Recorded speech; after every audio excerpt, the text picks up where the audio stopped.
وقتی خداوند بنده مؤمنی را دوست می‌دارد، به اولین کسی که اعلام میکنه جبرائیل هست. فرمانده کل فرشتگان خدا جبرائیله. جبرائیل در آسمان اطاعت شده است بعد از خداوند. کل فرشتگان ازش فرمانبرداری دارن. مدیریت میکنه اهل آسمانو به امر خداوند.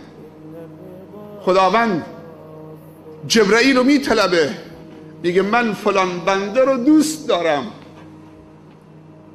جبرائیل تو بدان که من فلان بنده رو دوست دارم. کاری کرده که رضایت منو جلب کرده، کاری کرده که من رب وادار کنه که حمد و ثنای و درود بر بنده هم بفرستم. اسم میبره، اسم فلان بنده من رضایت منو جلب کرده، درود من بر فلان بنده و اسمش پیش تو باشه جبرائیل، تو هم دوستش بدار. بعد جبرائیل میاد مطرح میکنه همون اسمو به کل اهل آسمان.